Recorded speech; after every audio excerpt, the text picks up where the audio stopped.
ನಮಸ್ಕಾರ ಎಲ್ಲರಿಗೂ. ನಾವಿವತ್ತು ಸೀಶೆಲ್ ಆರ್ಟ್ ಮ್ಯೂಸಿಯಮ್ಗೆ ಹೋಗಿದ್ವಿ. ಆಮೇಲೆ ನನಗೆ ಸೀಶೆಲ್ ಅಂದರೆ ತುಂಬ ಇಷ್ಟ. ಸೀಶೆಲ್ ಅಂದರೆ ಓಡೋಡಿ ಬರ್ತೀನಿ ನಾನು. ನನ್ನ ಎಕ್ಸೈಟ್ಮೆಂಟ್ ಜಾಸ್ತಿನೇ ಇತ್ತಪ್ಪ, ಏನೆಲ್ಲ ಇರ್ಬೋದು ಅಂತ. ನೋಡೋಣ ಬನ್ನಿ, ನನ್ನ ಎಕ್ಸ್ಪೀರಿಯನ್ಸ್ನ ನಿಮ್ಮ ಹತ್ರ ಶೇರ್ ಮಾಡ್ಕೊಳ್ತೀನಿ.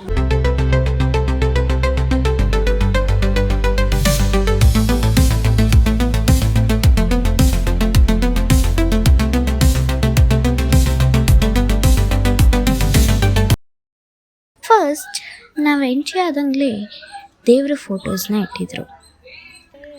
ಅದು ಪೇಂಟಿಂಗ್ಸ್ ಎಲ್ಲ ಥರದ್ದು ಇಟ್ಟು ಆಮೇಲೆ ಪೆಂಗ್ವಿನ್ನ ಮಾಡಿದ್ರು. ಅದು ಶೀಶೆಲ್ಸ್ ಜೊತೆಗೆ ಪೇಂಟ್ ಮಾಡಿದ್ರು.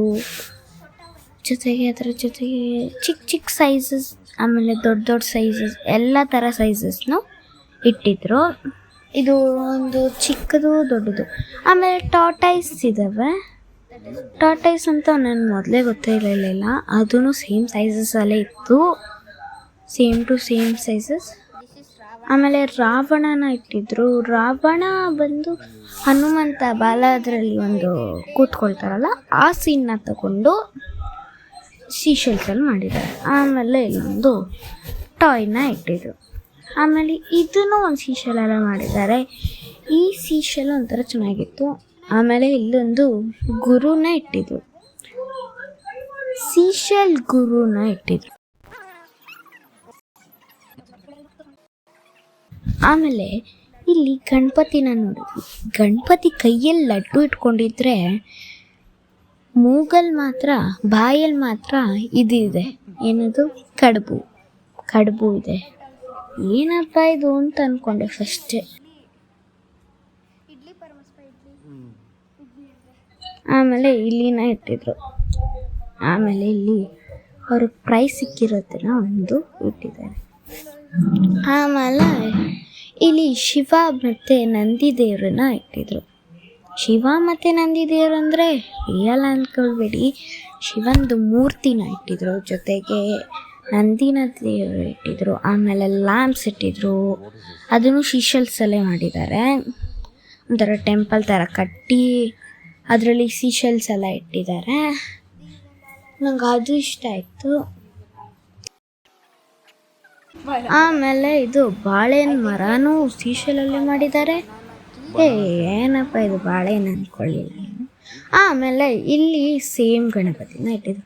ಕೈಯಲ್ಲಿ ಕಡುಬು ಇದ್ದರೆ ಬಾಯಲ್ಲಿ ಲಡ್ಡುನೇ ಇದೆ, ಸೇಮ್ ಟ್ವಿಸ್ಟ್. ಆಮೇಲೆ ಅವ್ರ ತಲೆ ಮೇಲೆ ನೋಡ್ಬೋದು ನೀವು, ಎಷ್ಟೊಂದು ಹಾವುಗಳಿದ್ದಾವೆ. 5 ಹಾವುಗಳಿದ್ದಾವೆ. ಯಾಕಂತಂದರೆ ಅವರು ಹಾವಿನ ಬಾಲದಲ್ಲೇ ಕೂತಿದ್ದಾರೆ, ಅದಕ್ಕೆ ಆ ಹಾವುಗಳು ಹಿಂದ್ಗಡೆ ಕಾಣಿಸ್ತಾ ಇರೋದು, ಅಲ್ಲಾಂದರೆ ಕಾಣಿಸ್ತಾ ಇರಲಿಲ್ಲ. ಈ ಸಲ ಯಾಕೋ ಇಲ್ವಲ್ಲ. ಆಮೇಲೆ ಇಲ್ಲಿ ಕೃಷ್ಣಗಳು ಯಾವುದ್ರಲ್ಲಿ ಬರ್ತಾರೆ, ದಶಾವತಾರನೂ ಸೀಶೆಲಲ್ಲಿ ಮಾಡಿ ಒಂದು ಗ್ಲಾಸ್ ಕಪ್ಪಲ್ಲಿ ಇಟ್ಟಿದ್ರು, ಗ್ಲಾಸಲ್ಲಿ. ಆಮೇಲೆ ಇದು ಬೆಳ್ಳುಳ್ಳಿ ಸಿಪ್ಪೆಯಿಂದ ಮಾಡಿದ್ದಾರೆ ಅಂತ ಅಂದ್ಕೊಂಡಿರಲಿಲ್ಲ. ಆಮೇಲೆ ಇದನ್ನ ಪೀನಟ್ಸ್ ಇದರಲ್ಲೆಲ್ಲ ಮಾಡ್ತಾರೆ. ಆಮೇಲೆ ಇದು ವಾಲ್ನಟ್ ಈ ಸಿಪ್ಪೆ ಇರ್ತಾರೆ ಅದನ್ನು. ಆಮೇಲೆ ಕ್ಯಾಸ್ಟರ್ ಸೀಡ್ಸನ್ನ ಗ್ಲೂ ಎಲ್ಲ ಅಂಟಿಸಿ ಜೊತೆಗೆ ಇದು ಮಾಡಿದ್ದಾರೆ. ಆಮೇಲೆ ಇಲ್ಲಿ ಮುಂದೆ ಬಂದಾಗ ಈರುಳ್ಳಿ ಸಿಪ್ಪೆ ಇರುತ್ತಲ್ಲ, ಈರುಳ್ಳಿ ಸಿಪ್ಪೆನ ಮಾಡಿದ್ದಾರೆ ಇದರಲ್ಲಿ. ಈರುಳ್ಳಿ ಸಿಪ್ಪೆನ ಇದರಲ್ಲೇ ಹಾಕಿದ್ದಾರೆ. ಆಮೇಲೆ ಇದು ಪೀನಟ್ದು ಒಂದಿತ್ತು. ಆಮೇಲೆ ಇನ್ನೊಂದು ಏನು ಗೊತ್ತಾ, ಇದು ಥ್ರೆಡ್ ಅನ್ಬೋದು, ಥ್ರೆಡ್. ಆಮೇಲೆ ಇದು ಸ್ಟಿಕ್ಸಲ್ಲಿ ಮಾಡಿದ್ದಾರೆ. ಸ್ಟಿಕ್ಸಲ್ಲಿ ಬೋಟ್ ಮಾಡಿದ್ದಾರೆ, ಬೋಟು. ಆಮೇಲೆ ಸೀಶೆಲ್ಸ್, ದೊಡ್ಡ ಸೀಶೆಲ್ ಮತ್ತು ಚಿಕ್ಕ ಚಿಕ್ಕ ಸೀಶೆಲ್ನ ಮಾಡಿದರು. ಆಮೇಲೆ ಒಂದು ದೊಡ್ಡ ತಾಜ್ ಮಹಲ್ನ ಇಟ್ಟಿದ್ದಾರೆ.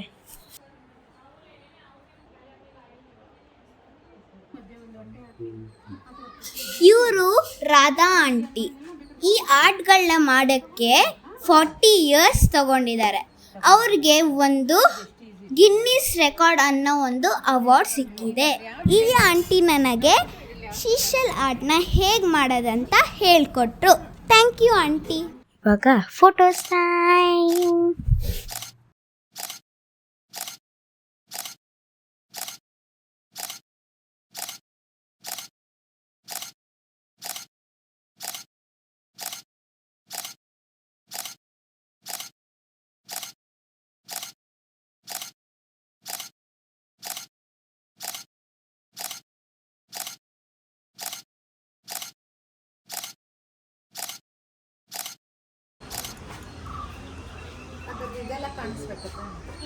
ಫೆದರ್. ಆಮೇಲೆ ನನ್ನ ಚಾನಲ್ಗೆ ಲೈಕ್ ಮಾಡಿ, ಅದೊಂದು ಮರಿಬೇಡಿ. So bye bye guys, bye ಬಾಯ್.